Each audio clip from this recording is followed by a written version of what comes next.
Today, I'm going to show you how to use the realistic blend effect in Photoshop, a fantastic creative technique that lets you seamlessly combine two photos for powerful composites and stunning results. By the end of this tutorial, you'll know exactly how to blend images in a way that looks natural and convincing, perfect for everything from digital art to social media content. So let's jump right in. I've got two photos ready to go here. Think of them as your canvas and the paint you're about to combine. The first thing we want to do is copy the first image. This step isn't just about duplication. It actually gives us a safety net. By making a copy, we protect our original photo so we can experiment freely, knowing we can always go back if we need to. To do this, simply right-click your first image layer and select Duplicate Layer. You can rename the new layer if you want, maybe call it something memorable like Blend Copy. With our duplicated layer selected, head over to the Quick Actions and click Remove Background. Photoshop does a pretty good job here, but remember, it may take a few moments for the software to analyze your photo and make those calculations.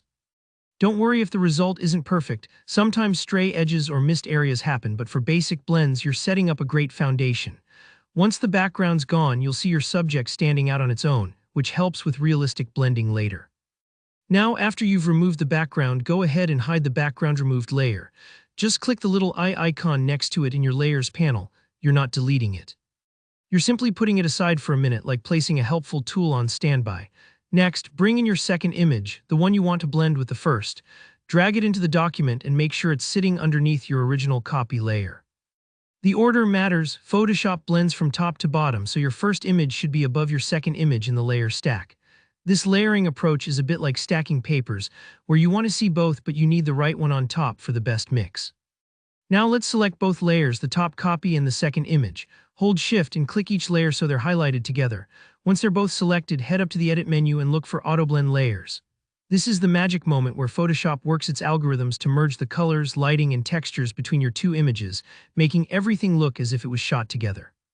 When you click Auto Blend Layers, choose Panorama if you want side-by-side merging, or Stack Images for stacked blends. Stack Images is usually the way to go for realistic effects.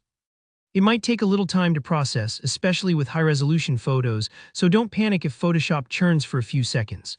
After Photoshop completes the blend, let's reveal that hidden background removed layer from earlier. Unhide it by clicking the eye icon again.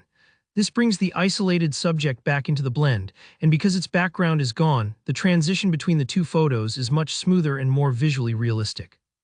This step adds polish and depth, ensuring your composite doesn't just look merged but authentically connected. And that's it. With these steps, you've just pulled off a professional-looking realistic blend in Photoshop. Experiment with layer opacities or adjustment layers if you want to refine things further. Remember, practice helps you get a feel for how different images interact. If a blend looks off, try swapping photos or touching up edges for an even smoother effect. Thanks for watching. If this tutorial helped you, don't forget to hit the like button, drop any questions or tips you have in the comments below, and subscribe to the channel for more Photoshop tricks and creative tutorials.